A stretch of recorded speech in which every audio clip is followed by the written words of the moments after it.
Hoy vamos a hablar de los dones del Espíritu Santo. Los dones del Espíritu Santo son hábitos sobrenaturales infundidos en nuestras almas por Dios para secundar dócilmente las mociones del Espíritu Santo. Es decir, son hábitos para seguir las inspiraciones divinas, los impulsos de Dios.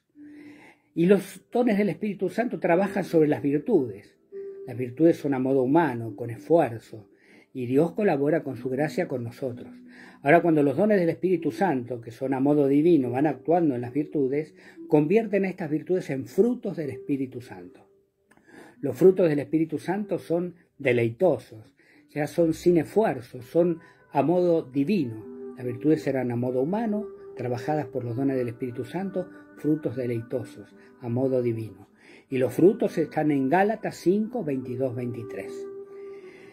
Vamos a decir algo breve sobre cada uno de los dones del Espíritu Santo. Primero tenemos el don de sabiduría. El don de sabiduría en teología no viene de saber, viene de sabor, de gustar. Entonces, el don de sabiduría es una gracia que me otorga Dios para poder gustar las cosas divinas, gustar las cosas de Dios. El segundo don que vamos a tocar es el de entendimiento o inteligencia.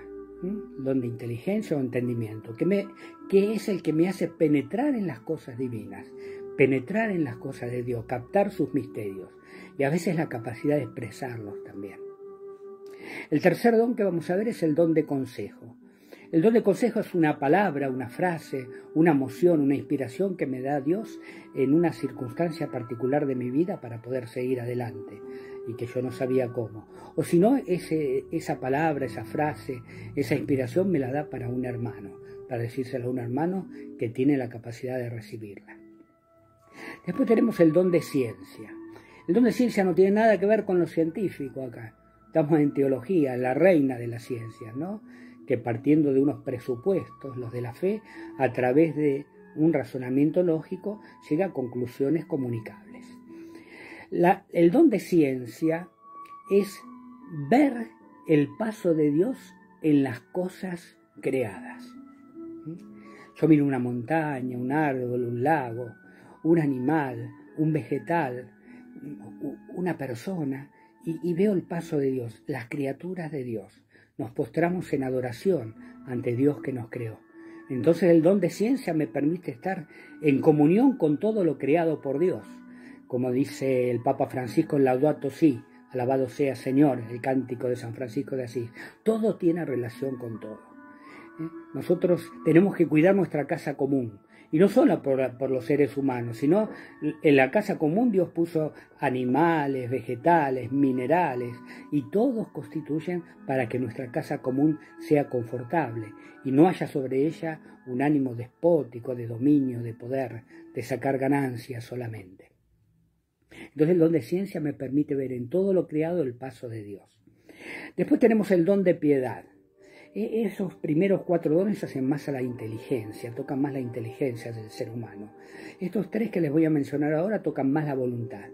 El don de piedad es el que me hace sentir, pero sentir no del sentimiento que hoy siento y mañana no siento, es un don en la voluntad que me hace sentir hijo de Dios y hermano de todos los hombres. Hijo de Dios y hermano de todos los hombres, que como criaturas de Dios pueden alcanzar la adopción divina.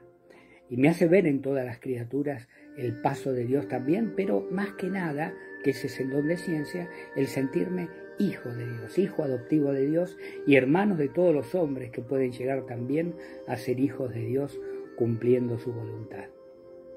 Tenemos después el don de fortaleza, que enardece nuestra voluntad también y perfecciona la virtud de la fortaleza para que podamos actuar en modo divino, superando los obstáculos que nos impide conseguir el bien que anhelamos. Y por último, el don de temor de Dios. El don de temor de Dios, lejos de ser un don de miedo, es un don de amor. Temo ofender a Dios porque lo amo. Temo ofender a Dios porque lo amo. Y estos dones estaban en el libro de Isaías, 6 siglos antes de Jesús. Y Jesús en los evangelios se los aplica a él mismo. Y si bien se los aplica a él que es la cabeza del cuerpo de la iglesia, de los cristianos, no solamente los recibe también su cuerpo místico, que somos todos nosotros, los bautizados o los que a través de su conciencia siguen al Dios de la vida. Estamos tratando el organismo de la vida sobrenatural, la vida espiritual y su crecimiento, su desarrollo. Y comenzamos con las virtudes. Y las virtudes son a modo humano. Responden a la inteligencia iluminada por la fe. Y Dios nos ayuda con su gracia. Después están los dones del Espíritu Santo. Los dones son inspiraciones divinas que actúan sobre las virtudes y las van perfeccionando. Y ya los dones son a modo sobrenatural. Y cuando ya actúan mucho en las virtudes, las transforman en frutos.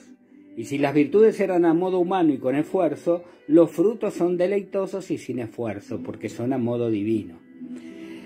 La parte de las virtudes correspondía a la primera etapa de la vida espiritual, los principiantes, la etapa purgativa. La segunda, cuando empiezan a actuar los dones, a la etapa de los aprovechados, la etapa iluminativa. Y esta tercera etapa de los frutos es la etapa de los perfectos, diría, los que están en la vía unitiva.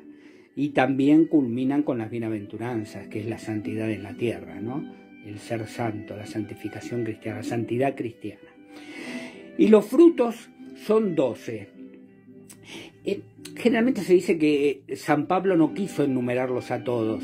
Por eso en Gálatas 5, 22, 23, en la traducción griega figuran 9.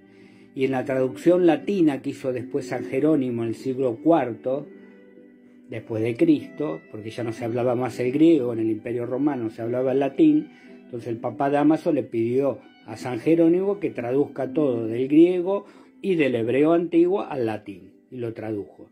Y puso los 12 frutos, porque el Apocalipsis 20 dice que había 12 frutos a la vera del río de la vida. Bien, vamos a enumerarlos y decir algo breve de cada uno de ellos. Primero está el amor. El amor. Se los enumero porque se dividen amor, gozo, paz, paciencia, longanimidad, bondad, benignidad, mansedumbre, fidelidad, modestia, continencia y castidad. Bueno, algunos afectan más a la voluntad, a la inteligencia, etcétera. Eso lo podemos ver en las bibliografías, en un artículo que escribí en Catholic.net precisamente sobre los frutos del Espíritu Santo o en autores católicos. Bien, el amor. El amor ya es sin esfuerzo. El amor a Dios, a los hermanos, a las cosas, al universo. La estima de mí mismo como hijo de Dios. Es el amor que fluye hasta por los poros. El santo, el amor fluye hasta por los poros en quien tiene el fruto del amor. Bien, al amor sigue el gozo de estar en Dios, la alegría de estar en Dios, la felicidad de estar en Dios. Y la plenitud del gozo es la paz, es la quietud de ánimo, la serenidad de espíritu, la templanza. A esto sigue la paciencia. Es para soportar los males. Hay 2 frutos que soportan los males. La paciencia es para soportar los males en el momento presente. Los males de las circunstancias, los acontecimientos, los males inferidos por el prójimo, porque nos inferimos males los unos a los otros, a veces incluso sin quererlo. Bueno, para eso está la paciencia. En paz soporto la dificultad, el mal presente, eso que para mí es como un ataque, uno lo experimenta así subjetivamente. Y el mal en el transcurso del tiempo se llama longanimidad. Longo es algo largo, y animidad de ánimo, un ánimo largo para soportar el mal. Por ejemplo, en la consecución de un fin. Este fin se demora en el tiempo y yo tengo longanimidad. No solo paciencia en el momento presente, sino ánimo largo, longanimidad, para soportar el mal que no se me da lo que quiero conseguir en el tiempo.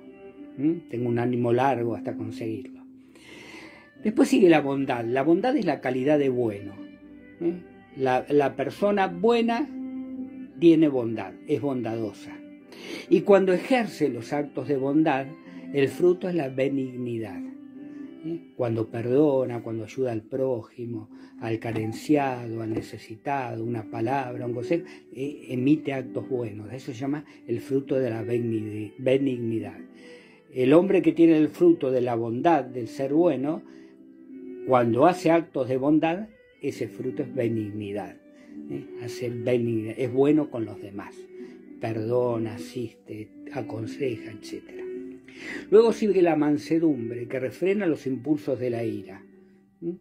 También cuando me hacen mal, me calumnian, siento un ataque externo, etc. La mansedumbre, la quietud, la serenidad de ánimo. Ese fruto del Espíritu Santo, la mansedumbre, el ser manso. Mansos como corderos, decía Jesús, ¿no? Astutos como serpientes. Pero el manso como cordero es este fruto del Espíritu Santo que refrena la ira no por esfuerzo, sino por un don de Dios, un fruto del Espíritu Santo, ante los males que lo acometen por parte del prójimo. A esto sigue la fidelidad, también es con relación al prójimo. Un fruto del Espíritu Santo es la fidelidad, de aquel que no engaña, no defrauda, no miente, es fiel, en él me puedo apoyar, es una persona fiel, la fidelidad. A este sigue la modestia.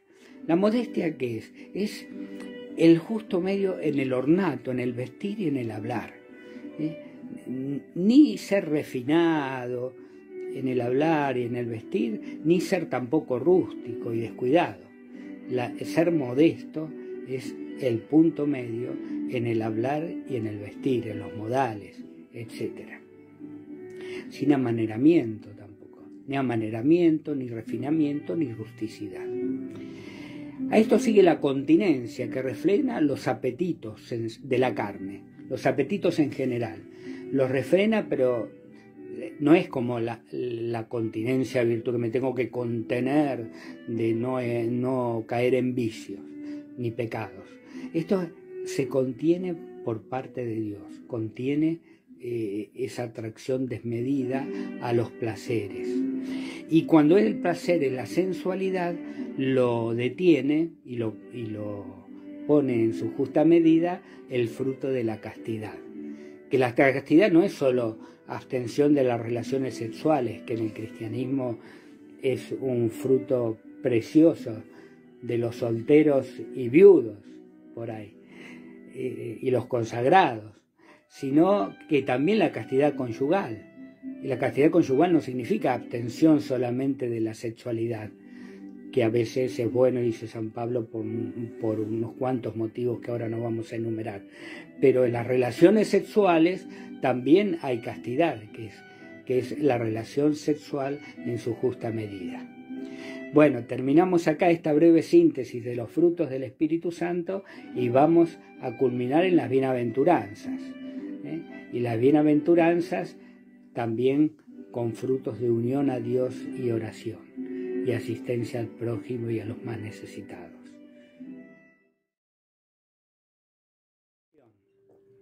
¿Qué es la oración en este dinamismo de amor a Dios, amar a Dios sobre todas las cosas y también a nuestros hermanos y al universo que nos rodea?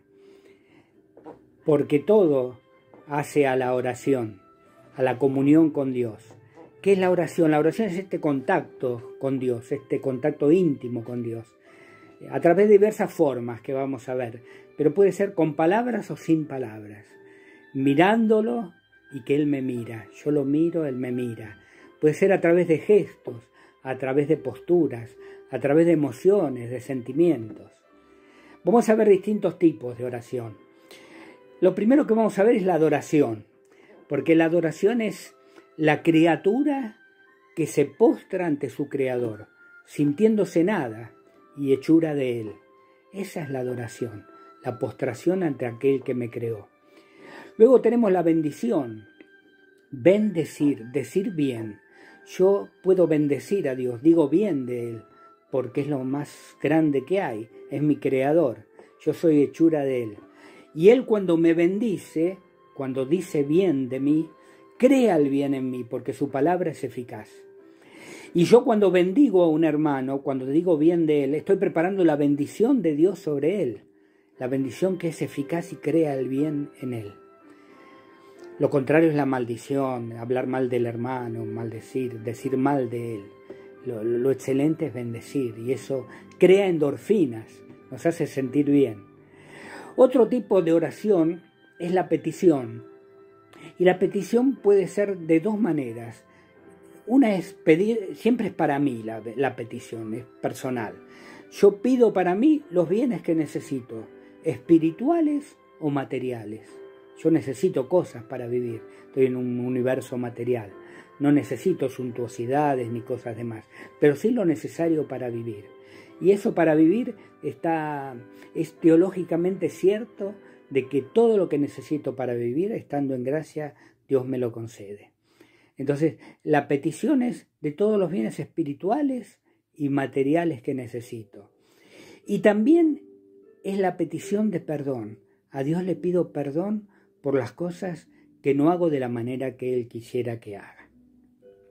Otro tipo de oración es la intercesión. La intercesión es por otros. Entonces, por otros rezo, oro y pido los bienes espirituales o materiales que necesiten para vivir y para llegar al reino de Dios. Pido estar dentro del reino de Dios e intercedo por los demás para que tengan los bienes del reino y los bienes materiales y espirituales que necesitan para llegar a Dios y para cumplir su objetivo en la vida, la misión que Dios les ha encomendado. Otro tipo de oración es la acción de gracias. La acción de gracias siempre es por algo. Es por algo que Dios me dio. Entonces te doy gracias, Señor, por esto que me diste. Y más avanzado aún es por lo que no me da. Te doy gracias por esto que no me lo diste, no me lo concediste. Y por algo debe ser mejor para mí. Entonces la oración de acción de gracias es por algo que Dios me dio o no me dio. Pero siempre es por algo. Luego tengo la oración de alabanza. La oración de alabanza es la más liberadora, porque lo alabo a Dios por lo que Él es, no por lo que me da, ni por lo que le pido, por lo que siento, no siento, sino que lo alabo por Él mismo, por lo que Él es. Él es bueno, omnipotente, te alabo porque eres extraordinario, todopoderoso, omnisciente. Bien. Y por último les voy a decir un toquecito espiritual de oración, la oración de contemplación. La oración de contemplación es la que me une a Dios. Yo puedo estar unido a Dios a través de todos estos tipos de oración que hemos mencionado. Pero también puedo estar unido a Dios porque sí, en la comunión, en el secreto de mi corazón, más allá de las palabras, más allá de los sentimientos, más allá de las posturas y de los gestos. Lo amo porque lo amo y lo amo por amar. Yo lo miro, Él me mira. Es tener una atención amorosa a Dios, constante, que puede llegar a ser las 24 horas del día, cuando Dios abre la flor de mi inteligencia para que entre el Espíritu Santo y con Él estar en comunión con Dios Padre por medio de su Hijo Jesucristo. Entonces la oración de contemplación es más allá de todas las cosas, más allá de las cosas.